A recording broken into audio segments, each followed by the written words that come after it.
Hey everybody, welcome back. Welcome back. TGIF, thank God. Another week has gone by. It was a very interesting week this week, right? A lot of cool stuff going on. I didn't get as many videos out that I wanted to, but that's okay. Next week, we will make up for it. So, how's everyone doing tonight? I don't have my beautiful wife with me. It's just me tonight. So, just bear with me. If you guys have any questions, once again, put at JCristina, like I said, in the messaging system here, right? In the comments down below over here in the chat, at JCristina. It just makes it so much easier. Let me say hello to everybody. Who do we have here standing? Mannequin, how are you doing? How are you doing tonight? How are you doing? Ken is in the house. Who else we got? Christopher, Michael, David is here. Ricky Joe is here. How are you doing, Ricky Joe? Peter Madsen, how are you doing? Lots of poop emojis. Gotta love it. Got to love it. MKA, Transportation. Thank you for being here. Dutch Linux. There's going to be more Linux coming soon. I know. I've been saying it for a while, but man, these weeks have been just a little bit crazy. But we're going to get back into it. The next Linux thing I do will probably talk about the Linux that I'm currently using and the Linux that's currently working back here on the space station. Probably talk about that a little bit in a video. Also, we have Honey Badgers. Thank you for being here. Mick is here. Dominic. Phil's camping review. Larry's in the house. Let's see. Let me see. Standing mannequins. What does the Earth spinning at 1,037 miles per hour look like? It's a good question. I guess it depends on your perspective. Are you spinning on the Earth? Are you watching the Earth spin from the moon? Or are you watching the Earth spin from Mars? Right? It's everything is in perspective, right? Everything is your perspective. Satellites that are traveling around the planet at 17,500 miles per hour. When you pull up next to another satellite traveling at 17,500 miles per hour, it doesn't look like it's moving fast at all, right? Perspective. Ken, when will Elon's phone be available for average consumers who want to dump Apple, Samsung, and any other inferior phone manufacturer and his phone service satellite connection to SpaceX Starlink? So that's a weighted question. To start out with, Ken, Elon Musk said he's not going to be making a phone anytime soon unless he absolutely has to. And as of right now, he doesn't have to. Okay. So don't look for a phone from Elon in the not so distant future. You know, in the future, will he make one? It's possible, but he doesn't want to. He's got bigger fish to fry. He doesn't want to make a phone. That's not like something that just, floats his boat, that gets him up in the morning, right? So he's not making a phone. So all the videos you see, all these faceless videos talking about Tesla phones, and they show Elon holding them, and all this other bullshit. It's all nonsense, okay? It's fake, and that is one of the biggest problems that I have right now with YouTube is the amount of fake news, quote unquote news, just for clicks is getting to be much. It's getting to be much.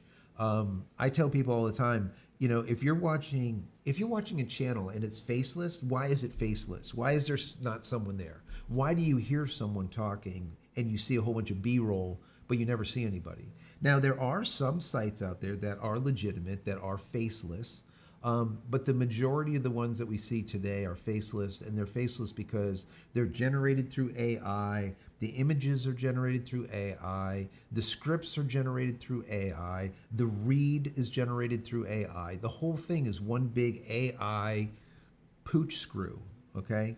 And people watch it and they sell ad revenue on it. That's basically it, in short. It's a way to game the system. So I always tell people that if you're getting information from a faceless channel, take it with a grain of salt, because the chances of it being bogus news or bogus information is pretty high, right? Pretty high. Like, I'm not going to come out like this and say X, Y, and Z that is 100% false unless I believe it to be true and I was wrong. And then I'm going to tell you that I'm wrong, right? But these don't do that, right? It's just a bunch of nonsense. So that's number one. Ken, with your question. Number two, yeah, the phones are inferior to what Elon would come up with. But that being said, you could still use satellite service on any phone. It doesn't matter what phone you're using, any modern phone. So even if you don't have T-Mobile in the US, you could still use satellite service. You can actually get satellite service from T-Mobile for like $10 a month, I think. I think it was like 15 for a while. Let's just call it $10 a month. And it doesn't matter if you have Verizon, you have AT&T or someone else, you can still get an eSIM from T-Mobile and use DTC or direct to cell service. What that means is you could be in the middle of the ocean somewhere on the top of a mountain and you'll be able to use your phone, okay? Because you're using it as an uplink to a satellite that's sitting in about 320 kilometers in space, okay? So that's kind of the skinny. All right, hopefully that helps, Ken. Let's see. Christopher. Let's see, after Bob's Chill Fest. Let's see, moving down here.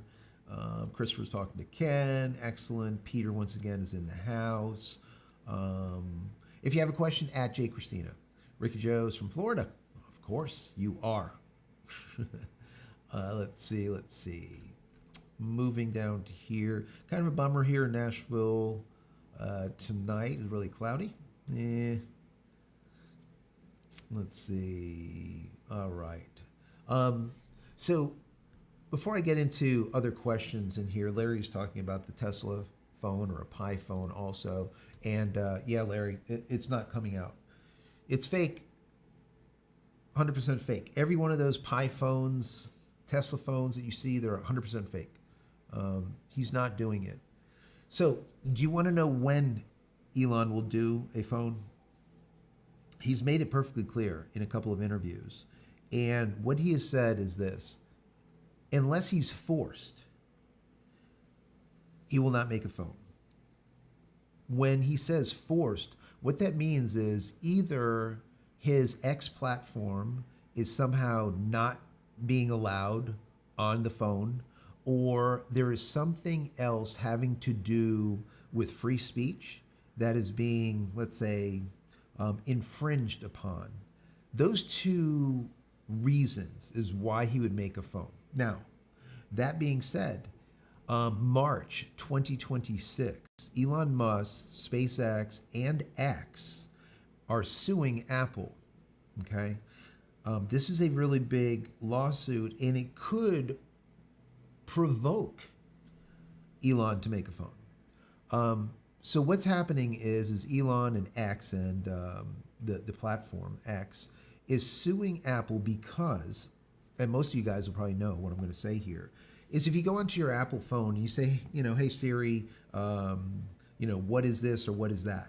Siri is stupid as hell, right? So Siri is going to be like, oh, would you like me to use ChatGPT for that? Now it doesn't even ask you. It just immediately says, I'm using ChatGPT, right? Because I am so stupid. Elon takes offense to that because he's like, well, why can't people that use an Apple phone pick the LLM, the large language model, the AI that they want? Maybe they don't want to use ChatGPT, right? His competitor, Sam over there, Altman, OpenAI, ChatGPT. Maybe they want to use Grok. Maybe they want to use Perplexity. Maybe they want to use whatever it is, right? Maybe they want to use a different AI. Why is it that Apple is going to say, this is the AI that you will use and give you no slider switches, no possibility of changing it? Why is that allowed? That's unfair trade practice, right? So that's what his defense will be. Could be offense. That's what will end up being the lawsuit, or what the lawsuit will be all about in March of 2026. So I'm eager to find out what happens there. Because if let's say the judge rules in Apple's favor and Apple can push ChatGPT through their phone and not allow Grok at all as being an option, you guys might see a Pi phone or a Tesla phone.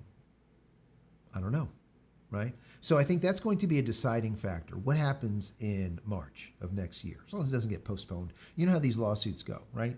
These people have more money than sense. So what ends up happening is if they know they're going to lose, they'll just stall and just, make it so brutal that it'll take years to go through the court, if the courts allow it. It just depends on which court, where. Anyways, so that's that. All right, hopefully that helps. Let's see, moving down here. Thank you for that purple hair super chat, for goodness sake. Tesla phones are totally fake. Like, subscribe, and share. That is 100% true. You are right. Thank you, Shannon, for the super chat. Appreciate you as always. Yes, they are 100% fake. We got some chili peppers there from Welch and Sons Farms and some ice cream.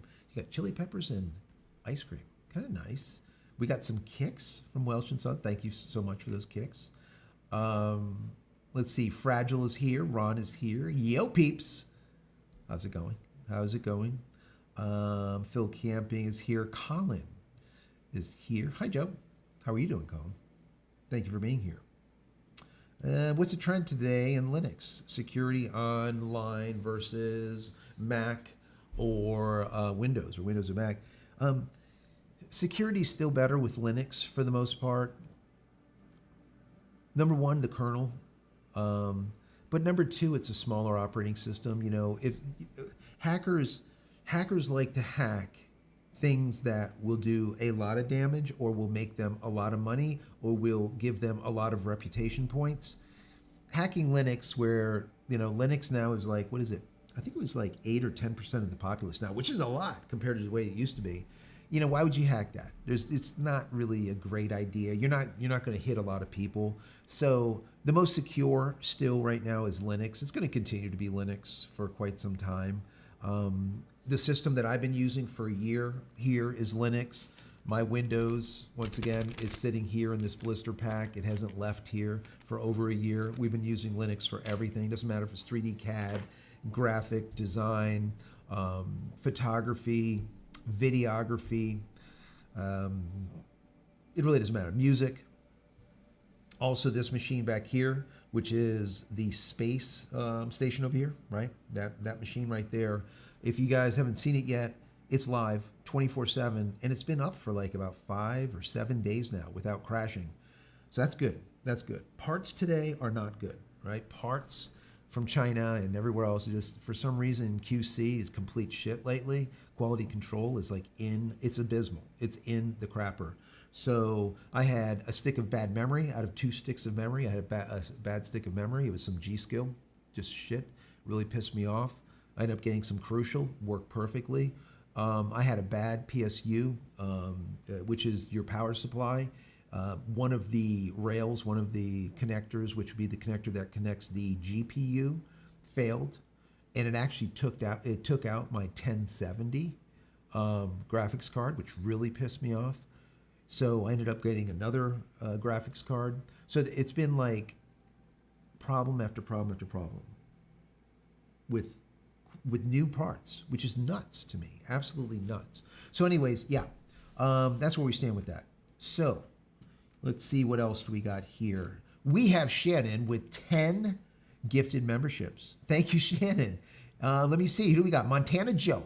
Who else? We got Storm, Yukon Yi, Chimyu, I guess. Let's see who, Connect, or eTech Connect, John, Dan, Mark. Who else? Sonic Popo. Speed Pig. I like it. Sonic Popo. Speed Pig. Tim, and also Brad. If you guys got, or not Brad, but Tim, if you guys got a free membership from Shannon, please say thank you. Thank you, Shannon. Thank you. And Peter comes in with the bomb from Shannon's gifted memberships to these fine folks. Thank you for that. Mick says, PC Magazine did an article this week and pointed out AT&T customers were the biggest subscribers to DTC, while Verizon customers were the least number of subscribers. Yeah, so remember, Verizon now is going in bed with AST Mobile, meaning that Verizon is not going to use Elon Musk, SpaceX, DTC. They're going to use their own. They're going to use this AST Space Mobile thing. But the thing is they're like they're spending billions of dollars. They're getting in bed with a company that doesn't have anything to show for it as of yet. There's no production satellites yet. They're supposedly have like 5 satellites. Five guys. I didn't stutter, right? Somebody will be like 5? Yeah, 5. AST Space Mobile, who Verizon's getting in bed with for their DTC or their direct to sell, right? They will have 5, supposedly 5 satellites by the end of this year. And then by the end of next year, they're supposed to have 60. Now, the disparity between SpaceX Starlink and their DTC satellites is just unbelievable. So you're looking at about 750 DTC satellites that Elon Musk SpaceX has on orbit. 750, not like 5 or 60, 750. And that number should be about 1,400 by this time next year. So it's just kind of just stupid. But, that's okay. Go down that road. Verizon customers don't have to use your BS that doesn't exist. Verizon, customers can use T-Mobile's, pay the $10 and get an eSIM, and now be able to use DTC through their service. So whatever, Verizon is doing something stupid. AT&T will do the exact same thing because they don't like Elon. And then Apple is going to have to figure out what are they going to do. Remember, Apple's been using Globalstar, which is even worse than what AST Space Mobile is going to have, right? Globalstar is DTC, but at 36,000 kilometers, not 300 kilometers. 36,000 kilometers, not 300 kilometers. So it's complete shites. That's why if you are like you have an Apple phone and now you're in you have no coverage, your phone will be like, oh, you're on satellite service. You're like, oh, cool. And it's like, oh, wait a second, go to the right. No. Go to the left, right there. Hold it right there. Don't move. Okay, text. Like a freaking fiend, right? Because the satellite's going to move out of it. It's just stupid. It's completely stupid. We were in Montana. We were in Yellowstone. And it was shites, complete garbage. Apple shouldn't even have it. They should just turn it off. Just turn it off. It's garbage. So they're going to have to make a decision. Are they going to go with Elon Musk, or are they going to do the same stupidity and go with AST Space Mobile? Because there's not a product out there right now. The AST Space Mobile doesn't have a product. So yeah, everyone hates Elon, right? But he's like the only game in town, and they freaking hate it. And I love it. I'm just eating my popcorn, just eating it up. I love it. John K. Wolf, thank you for being here. I wouldn't pay extra for emergency service. If you forget to pay, you are screwed. I pay taxes for free emergency services. Yeah, so you do pay taxes, John, for like 911, right? But let's say you are in the middle of the ocean and a boat, has somehow had a problem, right? Now, if you have SpaceX Starlink, right, you can use your phone to actually call a loved one, text a loved one, now even do a video with a loved one. Maybe you're on the top of a mountain, right, and you fell 10 feet and you sprained an ankle, or even worse, broke a leg. What are you going to do, right? So you pay taxes, but your taxes doesn't go with you to the top of that mountain. But Elon Musk SpaceX Starlink does, right? Their DTC does.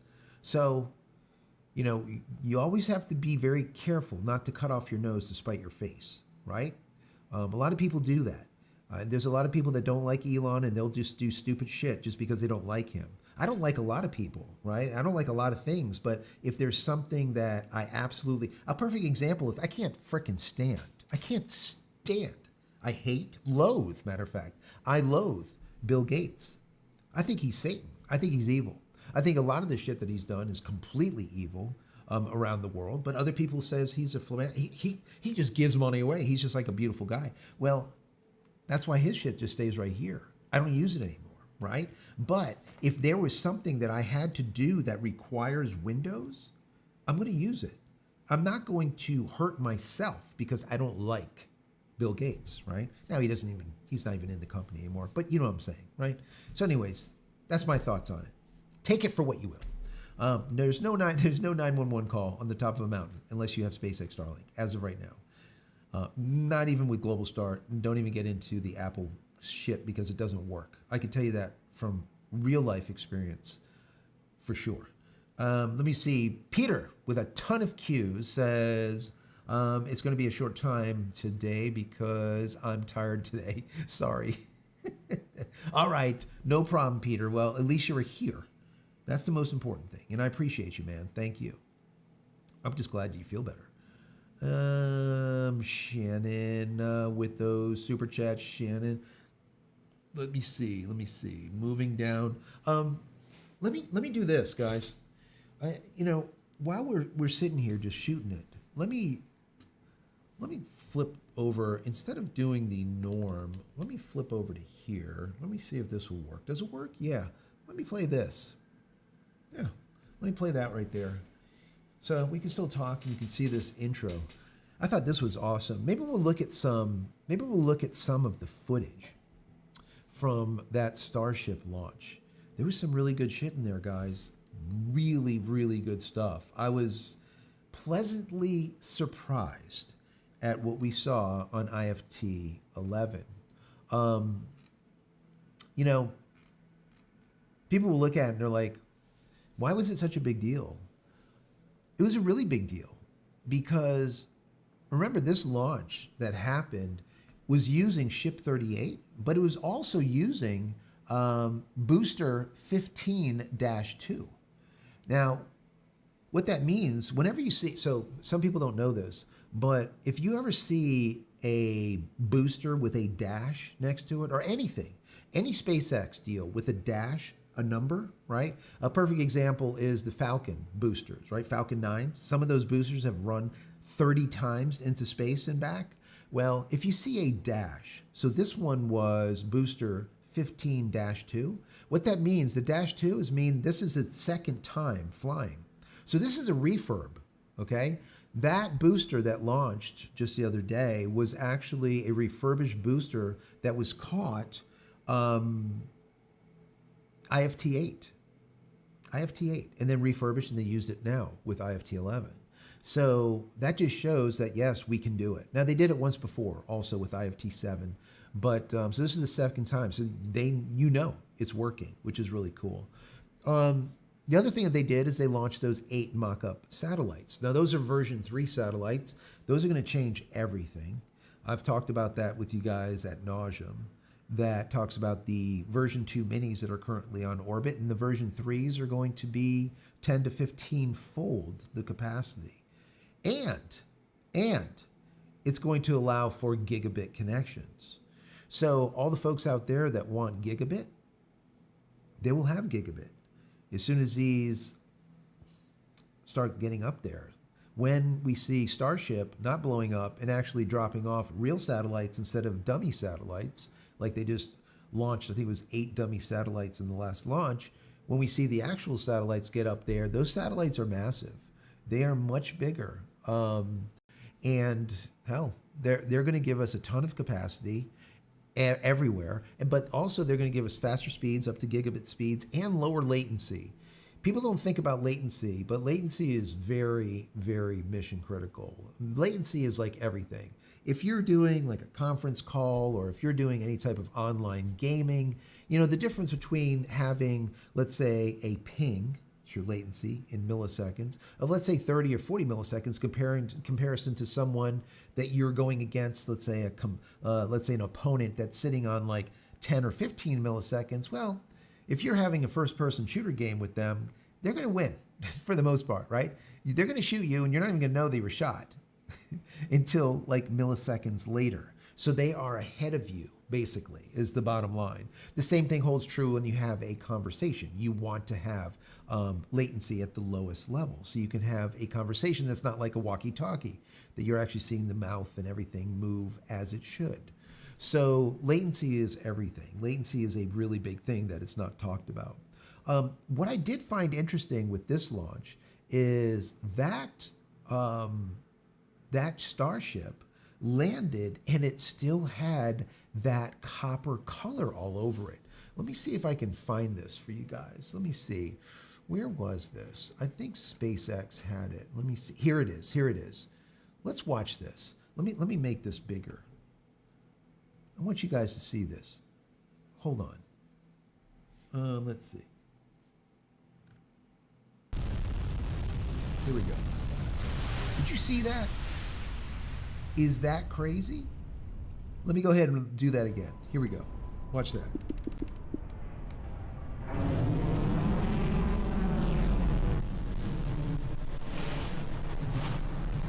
Do you see all the copper? You see all the copper tiles? They're not actually supposed to be copper. So, that is a perfect landing in the Indian Ocean, guys. A perfect landing, right? Pretty damn cool. Pretty damn cool. I mean, there was a lot that happened on this launch that, in my personal opinion, they did so much right. Even this. I mean, when we see this thing launch, just the sheer power of this is unbelievable. Look at this, absolutely unbelievable. This is 33 Raptor engines producing approximately 17 million pounds. All right, 17 million pounds of thrust. That's freaking nuts. And what's even more amazing is the new version of these, they're going to produce even more. And they're going to be lighter. So more power, lighter, and you see that bell housing around there, that heat shield, let's just call it, that bell that you see, that's gone. The new Raptor 3s that are going to be on the next Block 3, that won't even be there. It's going to look naked. They're just going to be out in the open, and that's it, right? So that's pretty cool, in my personal opinion. They're really taking this to the next level. They really are, and it's exciting. I mean, what do you guys think? In the chat, let me know. What do you think about that? Did you guys watch it? If you did, what was your thoughts? What went through your mind? Because everything went as planned. All the testing was done, and it was done well. Let's see. Let me see. If you have a question, put at JCristina. Phil Camping Review says, Joe, do you use a 3D printer? If so, I'm curious how it works with Linux. So I do not have a 3D printer. Shannon does. But I'm not sure, Shannon, are you using Windows or what are you using for it? Now, I do know that 3D printing is not even a question to be just super simple with Linux. So you shouldn't have any problem printing with Linux. So no, I wouldn't worry about that. Now, if there's a specific software that you want to use to print, well, then that's a different story. Because if the company doesn't make the software, then you have to rely on someone in the Linux community to write something for you. A perfect example is like this Stream Deck right here, right? I have I have two of these, right? This is a small one, then I have a larger one that has all these buttons on it. It allows me to change between scenes and all kinds of other crazy stuff, right? Well, the maker of this, which is Elgato, that makes the Stream Deck, they do not write software for Linux, okay? So you would think, oh, well, how are you using that on Linux? They don't write drivers for it. It doesn't matter because the community is so big, so powerful. The Linux community they're smart people, right? They just wrote one and that's it. And I use it and it works actually better than the native one that they wrote. And the reason being is it just simply works and it's not like so convoluted. It's to the point. So anyways, there's people that write software for Linux all the time, so you shouldn't have a problem. Welsh Sun Farm says a product Verizon will be the first to go down the HughesNet road. Yeah, exactly. Oh my God. Are HughesNet out of the business yet? Peter, my Bamboo X1C works with Linux. There you go. Thank you. See that? I knew it. Shannon would come in clutch there. So yeah, he's got the Bamboo X1C. And that's running on Linux. So there's the answer. Thank you, Shannon. Let's see. Moving on. George Orway. Thank you for being here. Aloha. Let's see. Pull in wood for the furnace. You're in my ears, though. Thank you. Thank you for listening. If you have a question, at JCristina. Makes it easy. Let's see. John K. Wolf says, if you paid for the Starlink service, it will work. Well, if you're talking about DTC, no, you don't have to pay for Starlink service to get Elon Musk's SpaceX Starlink DTC service. The DTC service is coming from, in the United States, from T-Mobile. What that means is they're in partnership with Elon Musk, right? They're in partnership with SpaceX. They are lending them spectrum, all right? Spectrum, just think about spectrum as radio frequency, okay? Let's say 1900 hertz, 1.9 kilohertz to about 2.1 kilohertz, some shit like that. I don't know, somewhere on there. I'm not that smart to get it exact. But so they're basically borrowing spectrum. They're backhauling through that spectrum, okay? That's what they're doing. Now, what's interesting is Elon decided to spend about $17 billion on spectrum, once again, RF frequency, in that range of his own. I said this was going to happen, right? So he bought the spectrum from, I think it was EchoStar. I believe it was EchoStar. And it was like 8.5 billion in cash, 8.5 billion in stock, and I think it was like $1 billion or $2 billion in debt, I believe. Yeah, somewhere around there. Anyways, let's just call it like 17.5, maybe even $18 billion. But he has his own spectrum now. What that means is in the future, if he doesn't want to partner with T-Mobile in the US, if he doesn't want to partner with Rogers in Canada, if he doesn't want to partner with KDDY, if he doesn't want to partner with anyone, he's not going to have to because he owns his own. So what does he need to do to get that to work? He needs to make sure that the phones have or allow for or use or can transmit and receive on his frequency. And that's why there's a big deal between Musk and Samsung. Look into it. Those chips are going to go into every phone. Apple, like it or not, you're going to need to put one in there. Because I can tell you one thing, if Apple doesn't put one of those Elon Musk chips into their phone, I guarantee you they will lose 15, 20, 25% of their business. Because people will move to an Android or some other phone that does. Because they just want the service. There's nothing better than it. And if you are an off-gridder or if you are in the woods somewhere and you break a leg and you need an emergency, whatever, he's the only game in town right now, period. Because you can forget about Globalstar and like I said with Apple, that's complete just BS. It's junk. So hopefully that helps, right? A bunch of useless information. That's what I'm good for. Useless information, guys. Chuck, thank you for being here. That was from Rando Q. Let's see. You said you wait until March to buy a new phone on one of your episodes. Yes. So the reason I said to wait to buy a new Apple phone is not because of the lawsuit that's happening between Apple and Elon Musk in March. The reason I said to wait is because of the Samsung chips that I was just talking about.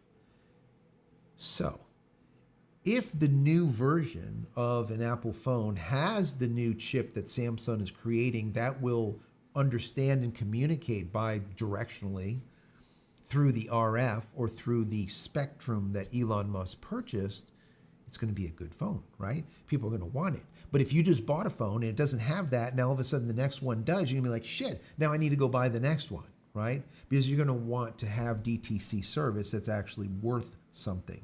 Because remember, at this point, and I did a piece on this, it's no longer just SMS and MMS with the satellite. It is now like WhatsApp. WhatsApp, guys. Meaning that you could do MMS, SMS, you could do images, you could do also a voice call, but more just importantly, you can do a 360p or 480p video call now, today, with WhatsApp through DTC.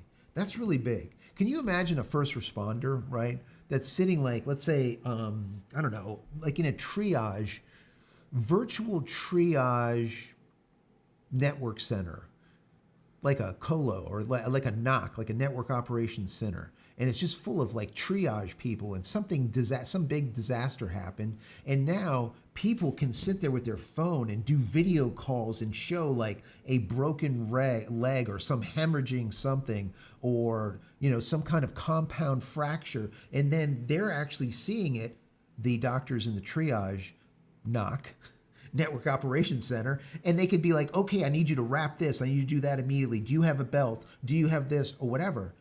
Real time. Do you know how many lives are going to be saved? It's insane, right? People don't realize how big this shit is. They just don't get it as of yet. They will. I mean, I've been saying this for like 4 or 5 years. I said since day one, if I could have bought SpaceX, you know, Starlink stock from the first time I got beta, which was like 56 months ago, I would have. You know, I would have had a lot of money now. But they're not going to go public anytime soon. People keep saying that they will. The reason they're not is because Elon Musk is anal retentive. He's a control freak, and he doesn't want anyone else to control his crap. He doesn't want a board of directors to tell him what's what.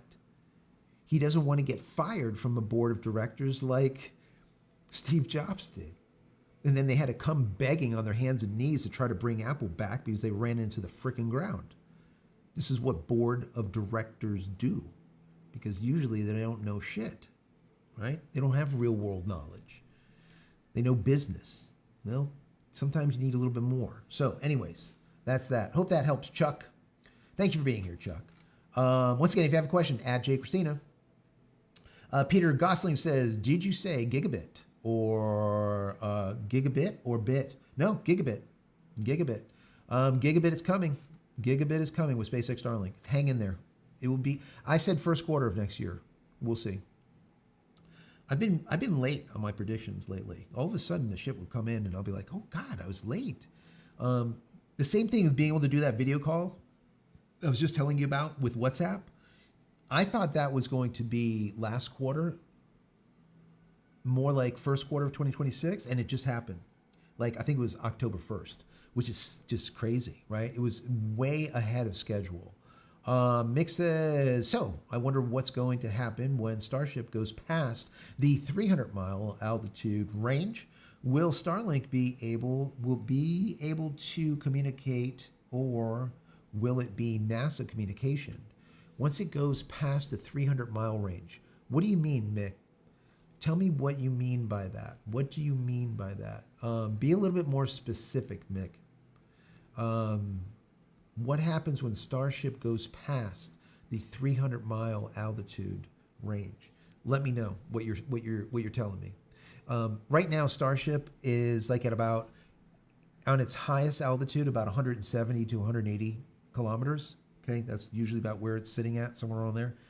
Going at like 29,000 kilometers. Anyways, so they can communicate all day long with SpaceX Starlink.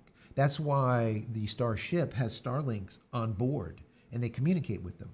The reason being is they're communicating up to them, right? Because they're at like let's say 170, 180. SpaceX Starlinks are sitting at double the height at about 3.25, about 320 kilometers.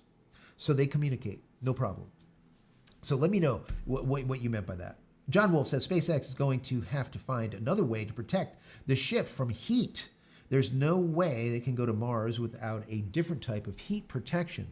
Well, so they could go to Mars without too much of a problem, without even doing anything with the heat protection as of right now. The problem that they have is going through atmosphere, right? So once they get into orbit, right, there's very little heat. Everything is the dead cold of space, basically a vacuum, right? So there's no heat. There's no the only time that the shield, that those dinner plates, those ceramic plates, let's say, that are on the outside of the ship, on the lower belly of the ship, get any type of use is when it's cutting through the atmosphere. So when it's coming in at 17,000 miles per hour, and plasma is pouring off it at like 2,000 plus degrees Fahrenheit, plasma is pouring off it. That's when they start heating up, and you'll start seeing burn through, and you'll start seeing stainless steel melt and all kinds of other crazy crap. So, but once something is, on orbit, there's no more heat, right? We don't worry about heat anymore. You worry more about like radiation, right? Matter of fact, once you get about 1,200 kilometers, 1,500 kilometers, you don't even really worry about atmospheric drag anymore. You're worrying more about just Earth's gravitational pull and maybe some lunar pull, and then maybe a solar storm or two. That's the kind of stuff that you worry about. Anyways, good question though. Let's see. Mo's in the house. How you doing, Mo? Says, how are many people? Good evening. Yes, maybe a good evening. Thank you so much, Mo. Thank you for being here. I appreciate you. Mo the bro. Peter Madsen. It's Mo the bro. Arizona's in the house. Pope Mo. Brad says Pope Mo is in the house. Let's see. Low Tech Greg. Thank you for being here, Low Tech Greg. Peter Costa says, I'm down. My PC bugger up. What is this? Did it really bugger up? That's not good. So I'm on the phone. Well, I'm glad you're here on the phone. Thank you for being here on the phone.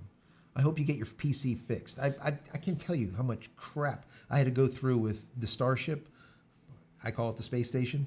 Some people call it the Starship over here. This right here, which is my space station that I have up 24/7 now. I've had so many problems with that damn thing because of the quality control issues and the hardware that I built this thing with.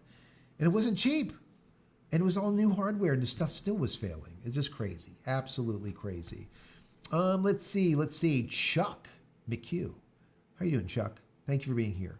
Why did you say to hold off buying new phones till March? I didn't say to March. Well, kind of March, but that's the reason. I just told you. If you didn't hear me, basically the reason is not because of the lawsuit that's happening in March, but because Samsung's chips. Not chips and salsa either. Samsung's chip that is going to allow for the RF signal or the spectrum that was just bought by Elon Musk from EchoStar, that new spectrum, to be able to function, to be able to work with the new phones. That's why I said don't buy a phone right now. Wait a little bit, because the handshakes have already been made with Samsung and Elon. So those chips are rolling out. Like it or not, that's just the way it is. Let's see. Doug Jones says, just got a new Asus rug. Yes, nice. Flow Z13 and AMD Ryzen. AI Max 395 and Flow. Wow. Okay. Mobile processor going full LLM, learning Python. That's awesome. That's a lot of fun. That is a lot of fun. That's a strong system. Matter of fact, that 1070 that I had laying around that I was using for the space station back there that the PSU decided to blow up because it sucked. It was an MSI, just in case you wanted to know, an MSI PSU. And I got two of them, and they both had rail problems. They both had GPU problem, power problems. They just couldn't handle it. They just kept dipping. It was 650, I think it was a 650 watt, 750 watt, and I was only using like 400. Still couldn't hold it. It ended up blowing anyways, don't get MSI, right? What are we using now? I don't know. What the hell have I got in there now? What did I buy? I don't know. I got the box over there. I might look before this is over so I can tell you the hell. Maybe I'll look on Amazon. Yeah, I bought something else, and it's working flawlessly. Not even a question. It's modular, it's a decent gold PSU. Anyways, Peter Madison says, question. I'm going to bed now. That's not a question. That's a statement. Peter, thank you for being here. Bye-bye for now. I'm glad you feel better. Keep getting better. Keep getting stronger, bud. Appreciate you. Let's see. Thank you. I'm an Android guy. This from Chuck. Should I wait till March? I'm telling you, yes. Android will have the Samsung chip for sure, and they'll probably have it first. So yeah, if you're an Android guy, definitely wait. That chip will be in there, guaranteed. Colin, what does Colin have to say here? Colin says, whichever phone I buy next will probably be the last one I buy. My robot or my EV or my home server will provide phone service. Or, yeah, I mean, technically, as long as you don't leave the house, yes. You can do VoIP all day long, all different ways of doing VoIP. Shit, I can take like a Raspberry Pi and turn it into like a LLM with like a module doing VoIP and other shit in there too, and just yell out, and say, hey, make a call, and it'll just call. But the thing is you still need a phone if you're going to be out and about. And if you're going to be out and about like off grid, then DTC or direct to cell is what you're going to want. Okay. So you're still going to need a phone. For right now, Colin, for right now. Maybe eventually it'll just be like, I don't know, but you'll still need something. When Starship travels to the moon or Mars, can it reach Starlink? So this is a really good question. People don't understand how this works, Colin. And what he's saying is, so if something is above a Starlink satellite, can it communicate? That's kind of essentially what he's asking. So if something is around, let's say, the moon, can it communicate with the Starlink satellite below it at a lower altitude? And the answer is no. And the reason being is because those satellites are pointing towards Earth. Now, there's exceptions. The same way the ISS communicates using SpaceX Starlink, there is some satellites that are pointing sideways, not just straight to the ground. They are pointing sideways. They can definitely also have some that are pointing up towards the moon, and they will. So my prediction is that there's going to be a few relay satellites orbiting around the moon that will transmit at the speed of light, laser communication from satellite to satellite, from the moon to the satellites that are revolving around the planet Earth. Right now, there's 8,500 of them, right? So there's going to be some relays between here and the moon so that we can have a decent conversation, albeit a walkie-talkie conversation. There will be some latency because of the numerous tens of thousand kilometers away that we're talking here, hundreds of thousand kilometers away. You're going to end up with the latency, right? That's just the way it is. The same thing holds true with Viasat or HughesNet, right? If anyone has used Viasat or HughesNet for internet, they know that there's really horrible latency. Sometimes a second of latency, 1,000 milliseconds of latency. Why? Because they're sitting at 36,000 kilometers. Well, imagine 36,000 kilometers compared to the moon. Right? There's going to be latency. The latency might be 30 seconds. So it's going to be more like a walkie-talkie type of communication, but still it will be communication. So that's my prediction. I don't know this. I don't work for these people. I'm just like some guy. I'm kind of stupid.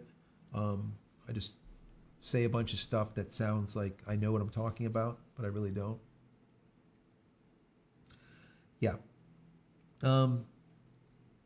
Shannon, with those super chats, or with the gifted memberships, there's 10 more from Shannon that just popped up. I see here 10 more. I'm not going to read them out. If you got a free gifted membership from Shannon, please say thank you. Shannon, thank you so much. Thank you. I know I'm falling behind tonight a little bit because I'm trying to answer some of these questions a little bit more detailed instead of just kind of brushing through them. But if Fab was here, she would have kicked me already 10 times. Chuck says, I'm thinking about making a hexagon heat shield tile replica cookie. I think that's a good idea. I like it. Would they sell? Why the hell not? Send some cookies to me that are hexagon cookie replicas. We'll sell them. Let's do it. I love it. That's great. Um, let's see. George always say, done pulling in wood. All right.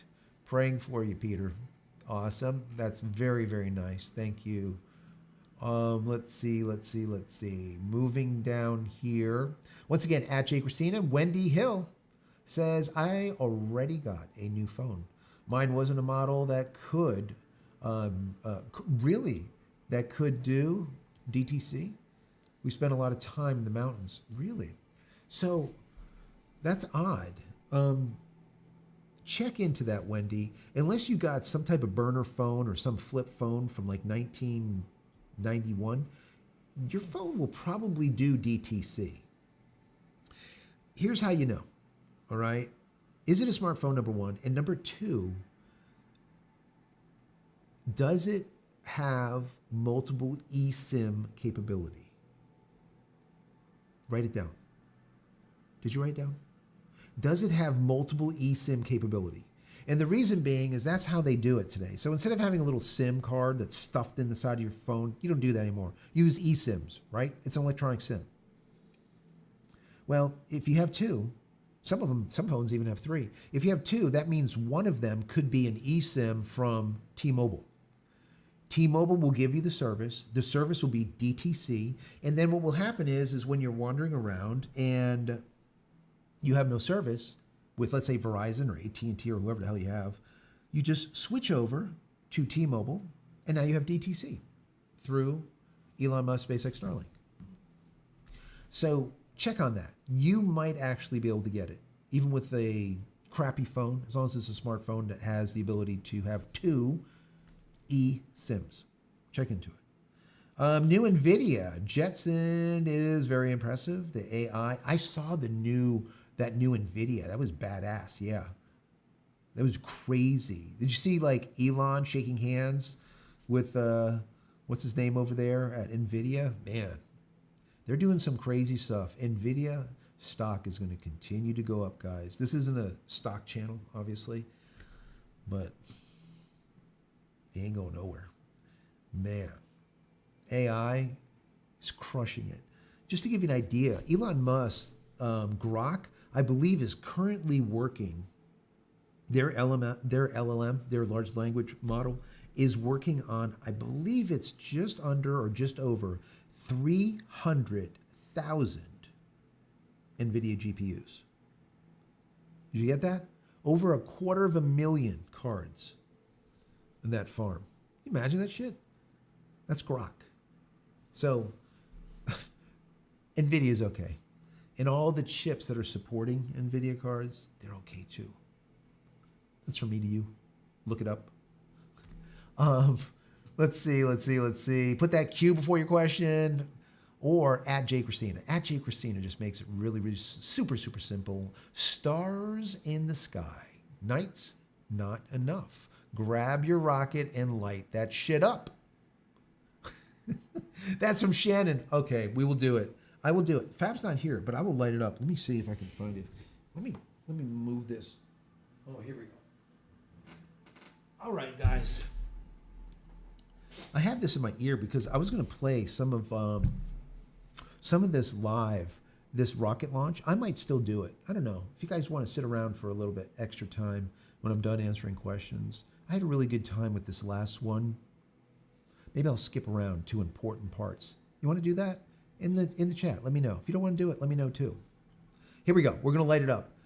Let's make believe Fabiola and her beautiful hair that has product in it is right about here, right? And then she's moving back because I'm about ready to light it. Sometimes it only goes this far, and then other times it literally launched like 1.5 feet. I don't know why. Elon like broke it. Anyways, here we go. Ready? 1, 2, 3. Holy shit, it did it again. Did you see that? It was like out here. See, she would have hit me.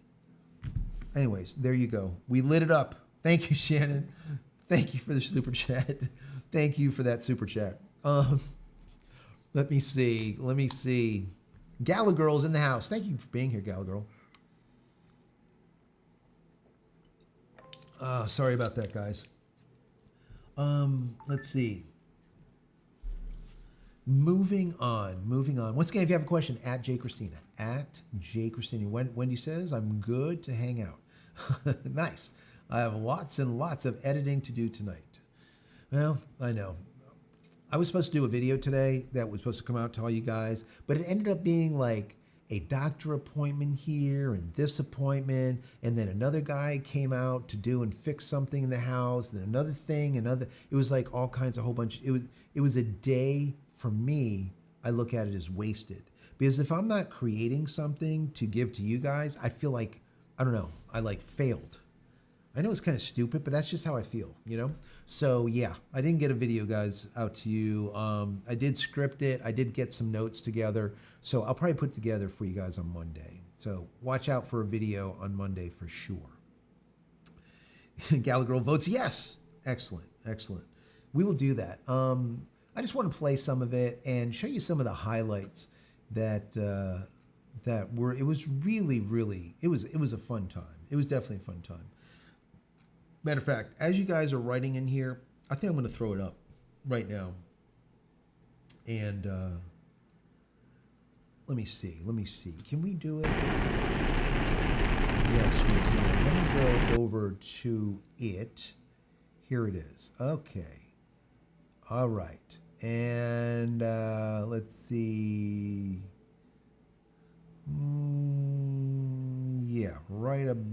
Let's give it right around here. We'll full screen it so you guys can see it even better, hopefully.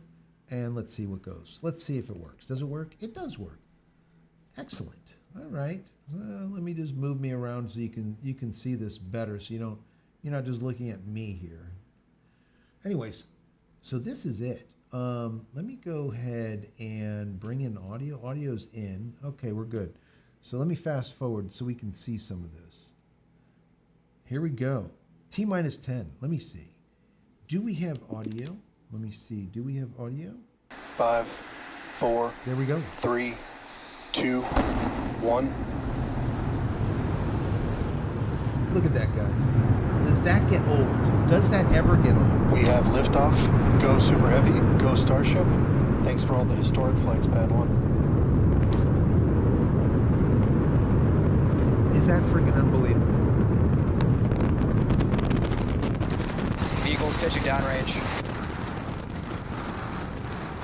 Look at that. All 33. Booster Raptor chamber pressure nominal. All 33 Raptor engines lit. Not a single one was off. Remember, the big deal here is that booster is actually a second time that it's flying. Nominal power and telemetry. So this is the second time. All right, we are about 45 seconds into flight. We're still getting the rattle here at Star Factory. We are seeing 33 out of 33 Raptor engines lit on Super Heavy as it arcs across the Gulf. Coming up next on Max Q. Here we go. Max Q. Look at that. I mean, there you cannot. It's just to look at that is just unfriggin' believable. Max Q. There you go, Max Q. So at this point, we've passed through that period of maximum aerodynamic pressure. The next thing we're looking forward to is going to be hot staging. So we've got 33 to 33 Raptors lit. Super Heavy makes its way uphill. Hot staging is going to be coming up in just a little over a minute. At that point, we're going to see all but 3 of those Raptor engines on Super Heavy shut down. Our version of Miko. Most engines cut off instead of main engine. It's just amazing. Look at that. And then after that, we're going to release the clamps that are currently holding Starship to that hot stage adapter. It's then going to ignite its 6 Raptor engines to push it away from Super Heavy and then start making its flight uphill. So in about 30 seconds, we're going to see the engines start to shut down on Super Heavy. You'll see them kind of shut off in separate banks until we've just got those 3 center engines that never stop running for this process, and then looking for 6 ship Raptors. Amazing, right? Absolutely amazing. Right. And here we go, right around Miko coming up in about 10 seconds. Miko basically is your main engine cutoff that happens. They will throttle See back. the engine's throttling down. I heard that somewhere before. And then the other ones will pop in and kind of push away from super heavy. And that's that. There it goes. There it goes. That's the shutdown. And then you're going to see the flames. There you go. And it pushes away. There we go. So stage separation. What's pretty cool about Burn that startup. is that hot staging ring that they're going to release in just a second. You'll be able to see it. Will no longer fall into the ocean. Successful it's going hot to be staging maneuver. So we've got Starship 12 of the 13 engines lit back up on booster, Once again, so it's doing its boost back. Real excitingly though, we've got 6 out of 6 Raptors lit on ship there, so it's now going to continue to make its ascent into outer space. I'm going to fast forward so we can see this boost back happening. We're using those 13 engines, so everything. Well, 12 out of the 13, and then we go down to 3, and then we're going to shut down for the end of boost back. So that's here comes that super jettison heavy that I was telling you back guys. towards its Just planned hang in there. splashdown zone Watch, in the Gulf. And I'll show you guys. You'll actually see the right ring after we finish this break boost apart, back burn. break off. We're also that going ring to goes separate and drops the hot in the ocean. stage. This will be the final time Boost back that burn we're shutdown. doing this. Is all right. There's the end of the boost that's back the last burn. time. Here we go. They're not going to be doing it Should anymore. be seeing the hot stage. There you go. Watch. They'll show the ring from far away, and you'll be able to see it. So the hot stage separates. It's going to make its way down, also splash down in the Gulf. And like I said, in the meantime, that will not though, happen these 6 anymore. ship This will be Raptors the are last going to time. continue firing for about 5 more minutes. Right about Next up for the booster, though, is going to be its landing burn. There's a Here we cool go. tracking shot. We dump some of the prop out on our way back in. This way, there's less of an explosion possibility. Now, All right, so for watch, you will booster, see this is that ring one of the come off. main things we're trying to get is going to be this landing So burn. do you see? Do you see it? So Let you me can see the hot stage. Do you see kind that of making that its little, way towards the you'll see it the come left through. side? So that's the bottom There of the you go. booster. It's about to Can you pass see it? right in front of where you can see some of that. There you prop go. dump happening. That is that ring, that hot stage ring. They that look is like going they're close to fall together, into but the there's a ocean good now. amount of distance between them, and the Yeah, hot it's like stage way will below go it. down and splash down in the Gulf while the booster comes back for its landing burn. Once again, that ring that just came off, that's going to splash down, will not come off. Starship going is on forward. nominal trajectory. That will be attached, All right. and it will not be coming Looking off. good on our trajectory. Looking good on everything. Jake and Let's Amanda, you watch guys this with me boost down back. there? Yeah, definitely. I'm going to fast forward a little bit. Burn Here start, we go. where we'll Look at first this ignite boost the back. center 13 engines, then bring that down to 5 to slow down the booster for landing. And finally, that will come down to 3, and we'll cut all of them off while we're still about 200 Watch meters in the telemetry air. So on. See the booster is telemetry gonna on the see left-hand side? All engines are Booster lit. landing burn startup. You see them all? Now we have only 5. And then they're going to drop it back to 3 in just a second for the actual landing. There you go. That's the 3. And now it will land in the ocean. Normally, it would land on the Mechazilla arms. And there we heard it. Booster landing burn shutdown. We I mean, saw does that a ship get old? 13 to Like 5 to ever? 3 V3 demonstration. And into the water we So go. they don't show that, Wow, but they that actually was hover absolutely at, let's say, 300, 400, 500 feet. If you can even hear us And right then now, to make sure that they congrats to the positioned it whole SpaceX correctly, team. they So cut far, off so all good for today. engines That and just was allow it to incredible. just dump into the ocean and explode into pieces.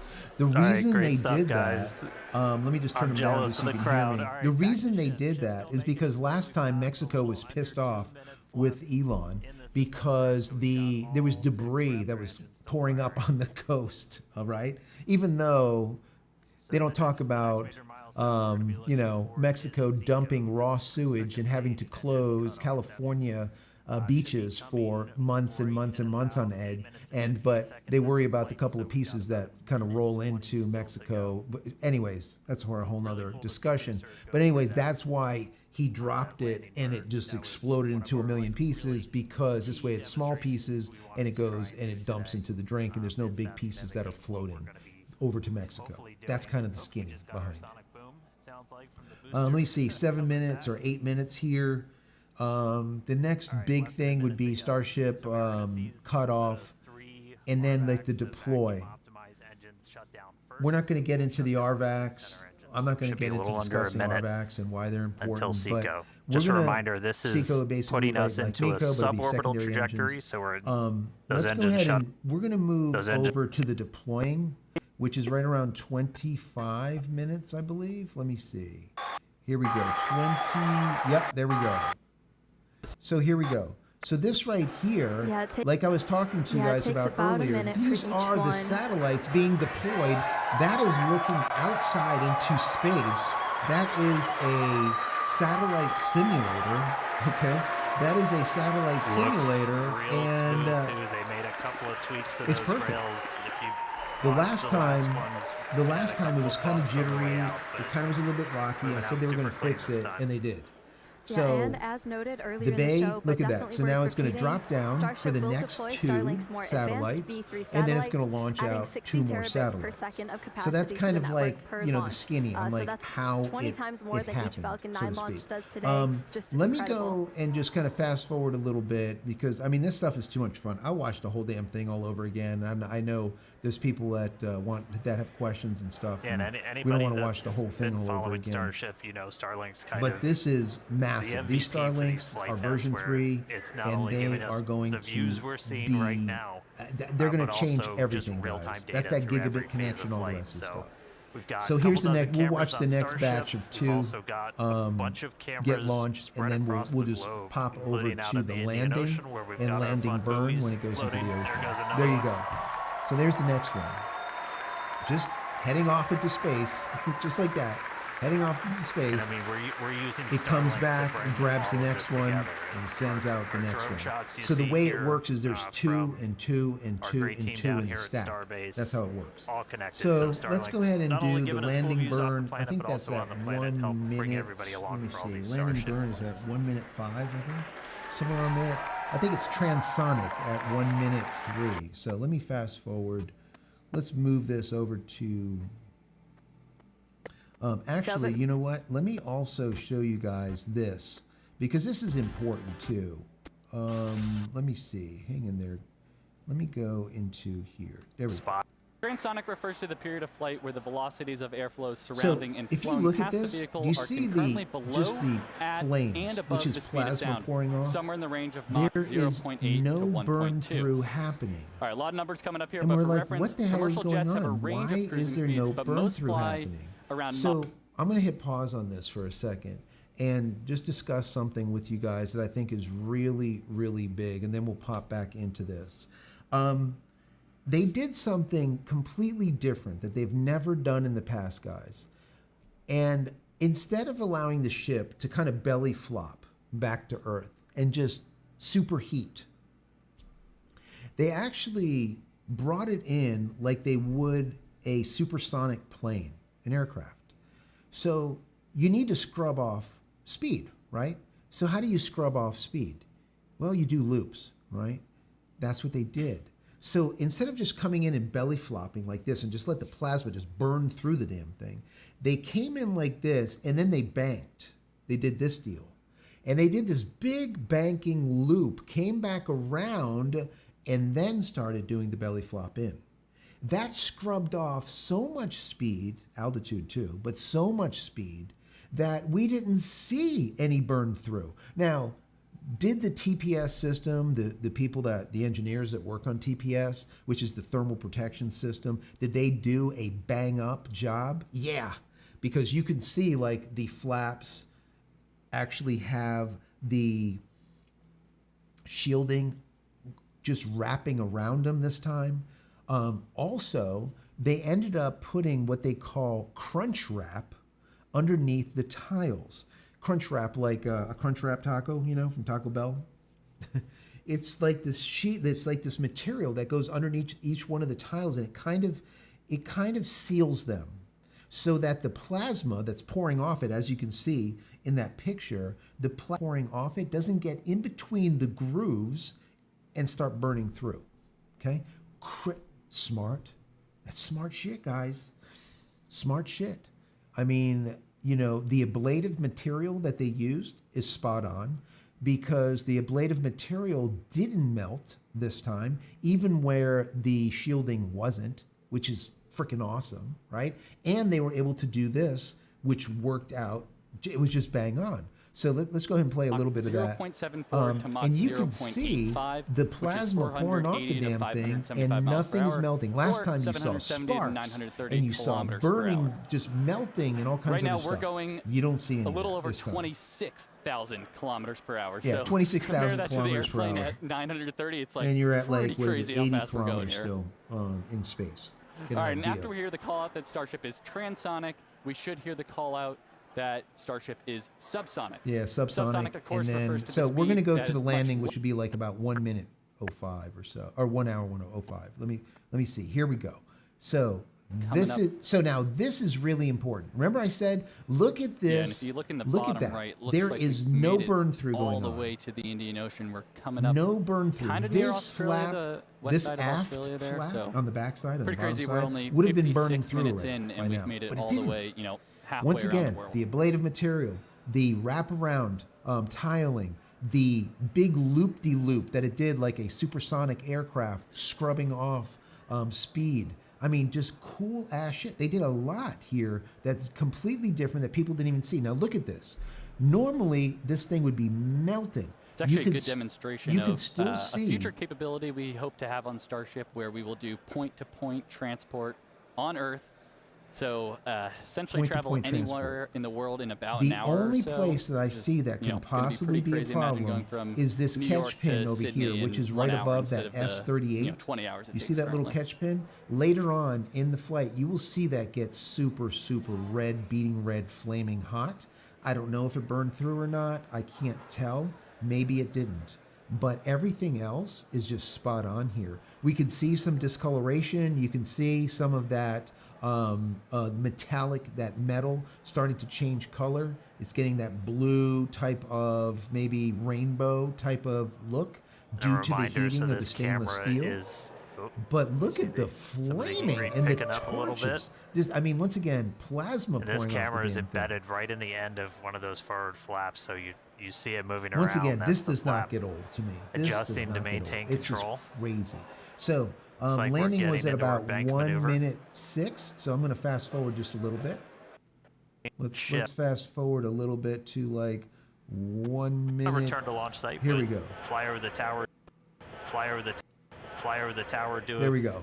So that's like 1 minute landing burn flip, 27. and then I come think down for that catching would the be arms. right around 1 minute 6 minutes, or 1 hour 6 minutes. I think is right around where it is. In that plasma, and then spreading those little oxide particles all over the heat shield. There we go. So look at that. Right, So starting to now get we're those coming in. Raptors We're like ready. 2 Should be minutes 2 from minutes landing, and look away at that from flap. It is landing perfect. burn again. We're gonna do. There's do no, a flip. there's, it's perfect. There's nothing wrong After with we it. ignite those engines, It's we'll not go melted. from 3 down to 2 for the final phase of the landing burn. And Speed look for another 600 soft kilometers per hour. splashdown. Hopefully, Altitude fire 12 buoy and drone, which kilometers. are hanging out. You could look at ready and waiting for a the ship. position of the ship over here on the right hand side. You can see the north, south, east, west, and you can see how it is placed in 3 dimension. So you can see it's kind of like nose down a little bit as it's coming in. You can see the flaps really working Seeing all at 3 center getting engines it have entered exactly the lined chill up where phase. it needs to. And what it will do is at the last minute, it will flip back around and then ignite all the engines to scrub off the rest of the speed and then land perfectly straight up and down. That's what we'll see here in 1 minute. So we'll watch this in 1 minute and then I'll kill it. But All look right, at less than a how minute to pretty. go. I mean, it's just perfect. This one was by far. I've watched them all. The ship is making This its was the turn best. for final approach. It was just dead on. And here's this kind of aggressive final turn that would essentially position it so it's right behind the launch and catch tower. This ship could have been caught with the Mechazilla arms. That's how well it landed. Never has done that in the past. Flaps holding strong. Look at those Landing flaps burn in moving, just under 20 seconds. tweaking it, trying to get it just right. Now, the new version of this is going to have, I believe, slightly, a little bit different flaps, Ship locationally, size. Here we go. Here it comes in. There's your buoy cam. There it is. It did its flip. You can see the ocean, and here Here's it our comes. landing burn. and it will hover over the ocean. There you go. Look at that. Straight up and down. Starship has landed. Straight up and down. Look at that. Straight up and down. Unfreaking believable. Unbelievable, guys. Once again, that does not get old. That does not get old, does it? I don't know. Just crazy. Te quiero Taco Bell, Doug. Te quiero Taco Bell. With the crunch wrap. Just crazy stuff. Yeah. So, any questions? Put them in here. Let me get inside here. That's just fun. I just wanted to play that for you guys because it's just a lot of fun. Wave those arms, throw it up with the wave. That's right. Gala girl, do it. Mick says, as impressive as SpaceX is, BPS Space blows me away here on YouTube with the rockets. Yeah, they do some cool stuff. And this guy builds from scratch in his own. Yeah, I've seen that, and he does like all kinds of. I mean, he's smart dude, smart guy. I just love. Sometimes you look at the people that are at SpaceX, and they're literally like 18 years old, 20 some years old. These are the smartest of the smart. That's why they're there. They didn't accidentally get those positions as engineers at SpaceX. It wasn't an accident. They went through some serious crap to get there. Did the launch pad survive? Yeah, launch pad was fine. Nothing wrong with the launch pad. They're going to tear the launch. That was for Mark. They're going to tear the launch pad apart. That's the pad 1, pad A, or whatever you want to call it. They keep changing the damn name. Is it 1 and 2, or is it A and B? Whatever. But they're going to be tearing that down because they have to retrofit it with the new setup for the Block 3. The Block 3, remember, it's going to have like, instead of having, like on the Super Heavy, instead of having 4 fins that guide it in and slow it down and set it up for catch, it's going to have 3 fins. Bigger fins, those like, it almost looks like gills, right? Those fins, 3 instead of 4. And instead of having catch pins, the catch pins are going to be part of the fins. So once again, they always like doing less and less and less and less. They're going to have the new Raptor engines, the Raptor 3s in there, which is quite amazing. They're also going to have all the connections needed to be able to do on-orbit refueling. On-orbit refueling, guys.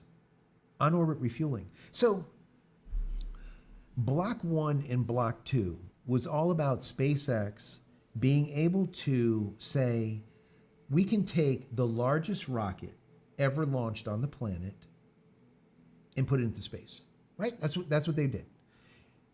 And take half of that rocket, which is the Super Heavy, and catch it while it's free falling from space. Catch it. And they did that multiple times. Phase 2, which would be the Block 3, the next phase is not getting to orbit and coming back. Coming back, yeah, with the Starship, but they could have done it this time, but whatever. The next thing is not getting to space, it is what you do there. And Block 3 is going to be all about what they do there. And what they're going to do with Block 3 is place on orbit the version 3 Starlink satellites, and they're also going to practice refueling. So they're going to take a Starship, one of these, right? They're going to stick it into LEO, into space. It's going to sit there. And this is going to be like a gas station, okay? They're going to take another one of these, maybe like this water bottle.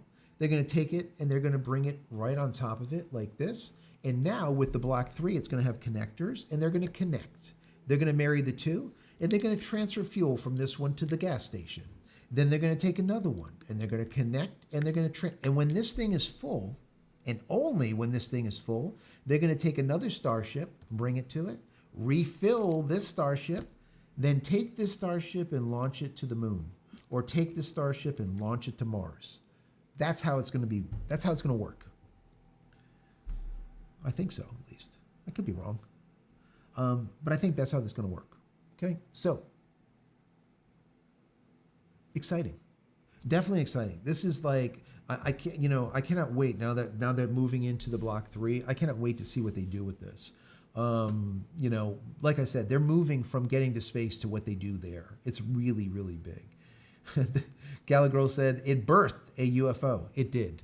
It did give birth to a UFO. That UFO, that hot shield, that hot ring, that staging ring, will be part of the system. It will no longer drop into the ocean on the Block 3s. It's going to be much smaller, a little bit different design, and it's going to stay connected, which is cool. Very, very cool. Rainbow Bridge glitch. Yes, that's from Mo keyboard. Let's see. Why would Mexico bitch about Starship parts washing up on the beach? They would sell for big bucks on eBay. It's true, Chuck. You're 100% right there. They would sell for big bucks on eBay. 100%. Hell, I got some little tiles and they're not cheap when people find them wash ashore. They sell them for good money. Let's see. Too bad they weren't. Yeah, Doug says, too bad they weren't real satellites. Yeah, Doug. But remember, it doesn't really matter because they were too low anyways, right? They're at 170 kilometers. Those things need to be released in 200 plus kilometers to then use their propulsion system to get them to operational height, altitude, which would be 320, somewhere on there, 320 kilometers. So even if they were real, they would have burned up. Not enough propulsion to be able to break free of Earth's not only atmospheric drag but gravity at that low altitude. That's why, if you guys didn't know it, SpaceX Starlink about a year or two ago lost an entire, they launched 20 some satellites and literally all of them blew up besides 2 or something. And the reason that happened is because of a solar storm. And if you don't know, during a solar storm, you end up with X-ray, you end up with, let's say, particles. It's not really, but let's just say a push, a magnetic flux, a push towards Earth. So what would happen is when the Starlink satellites are trying to use their very weak propulsion system to push them up in altitude to get up to that 320, they're being bombarded with that solar storm with all of that all those ions, right? Just crushing it, pushing them back down towards Earth, and they ended up burning up. They just didn't have enough ass behind them to be able to get them up there. Not enough propulsion. That's just basically it. So that kind of stuff happens. Smash the like button, subscribe, share. Craig says, thank you for that. Yeah. Thumbs up if you enjoy it. If you don't like the content, thumbs down. I tell everyone this all the time. Just Google and YouTube. They love it. Doesn't matter. Thumbs up, thumbs down. Doesn't matter. The UFO is interfering with Joe. We're back. Travel words. Yes. Wow, George Orway, member for 7 months. Thank you for that, George. Appreciate you. I wonder how the design will be to control with little or no atmosphere.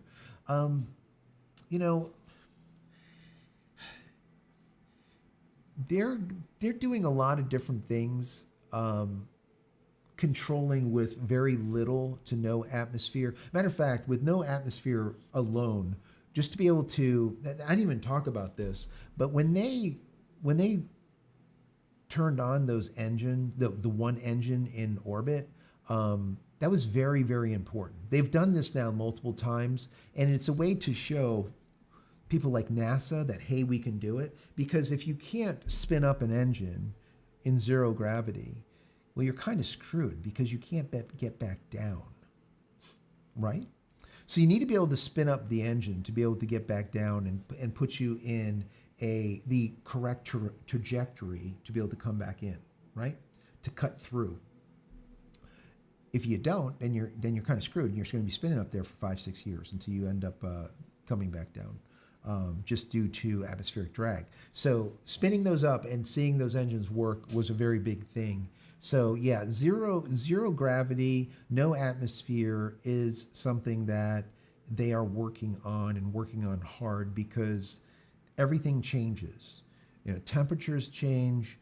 A perfect example is, people don't realize this, the amount of gamma, the amount of radiation that penetrates like the ISS, the International Space Station, that they have to be worried about and have plating and tiling and all kinds of stuff to mitigate the radiation. When you're in space and you do not have an atmosphere to protect you, you'll die pretty quickly.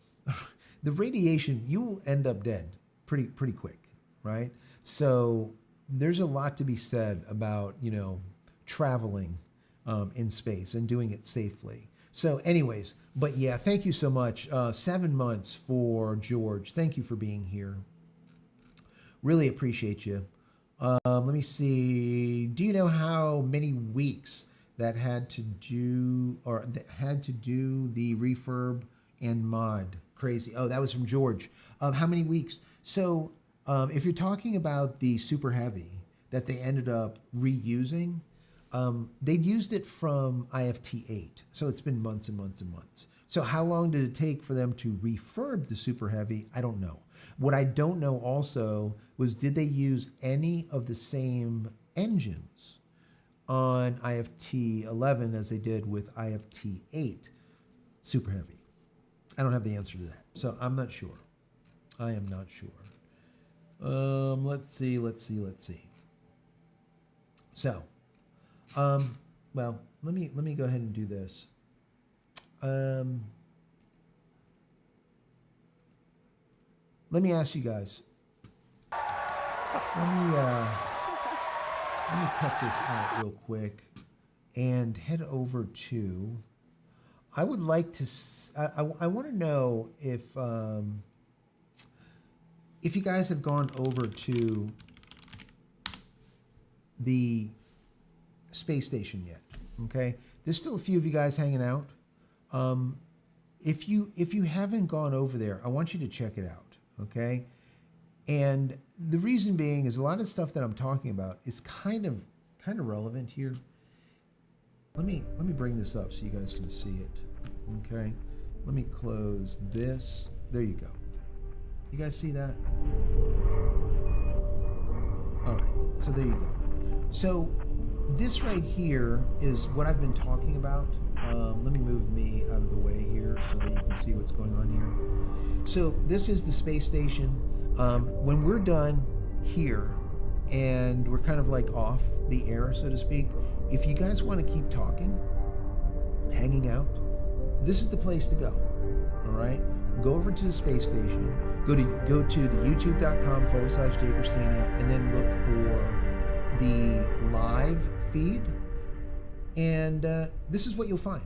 Okay, you'll find a space station, and on here you'll see the next rocket launch. The next one, of course, was the Vandenberg one that was already launched. I think that went out today. Also, you end up with the solar information there, right? So you have your solar weather report. I talked to you guys about that. Breaking news, which is really important. That changes all the time. And then, of course, you have different locations. You have Starbase, and you have Texas, and you have Florida for weather. And dead center, you have all of those 8,500 SpaceX Starlink satellites revolving around the globe, real time. That's their exact location.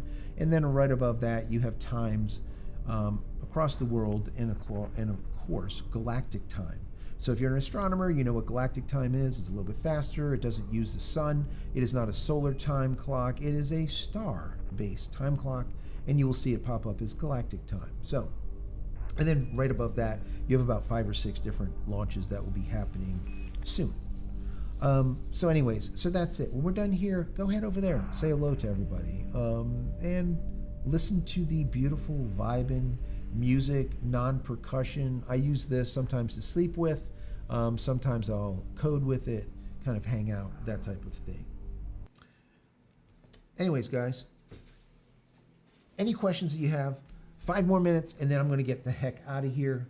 I've been on for almost an hour and 30 minutes. So any other questions, at JCristina me, and I will answer them in here.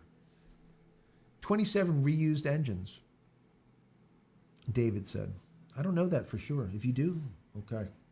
I don't know. That seems a lot, but it's possible.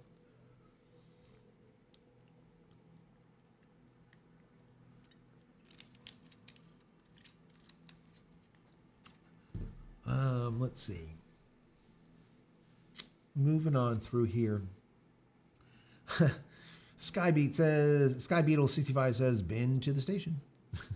Did not see a way to chat on the station. Yeah, when you go there, just like here, there'll be a place on the right-hand side or on the bottom. You could hit X and close it, or you can reopen it. There is a chat there.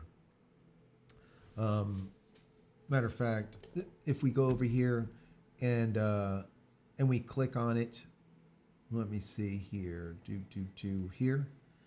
It will do this, and you'll see it get a little bit smaller. And if I come in here, I type hello, boom, that goes through. Okay, so that's what the chat would look like. If I click on the little X there, like that, boom, it's gone. So you can chat or not chat. It's completely up to you.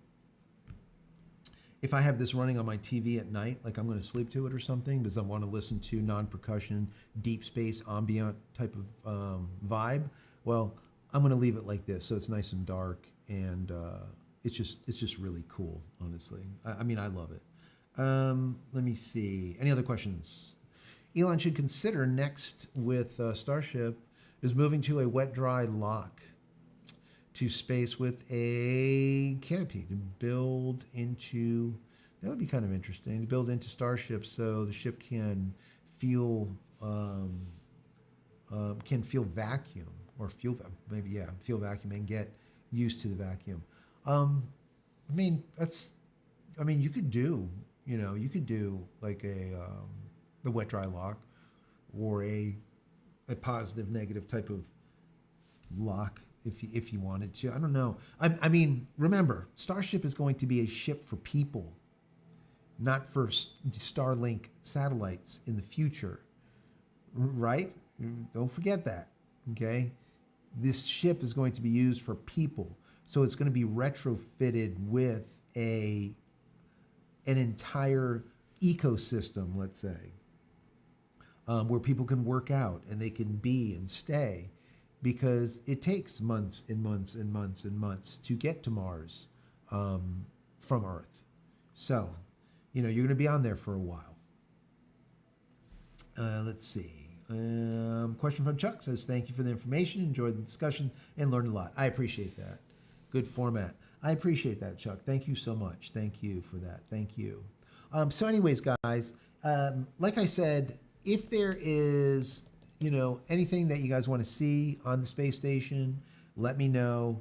I've been doing a lot of coding on there. We're using Java, and we're doing some Perl script and CSS and HTML and all the rest kind of stuff. So we'll continue to add things as time go by. If there's something that you want to see, let me know. Okay, let me know. I have a lot of fun. I've had a lot of fun with it. So if something doesn't work, let me know. Or if you want to see something new, let me know also. So anyways, guys, enjoy your weekend. Many blessings to each and every one of you. And on Monday, I will be back with a very interesting video I think you guys are going to like. So like I said, I scripted it today, but I didn't have time to do it. So blessings. We'll see you in the next one. Enjoy your family. Take care, guys.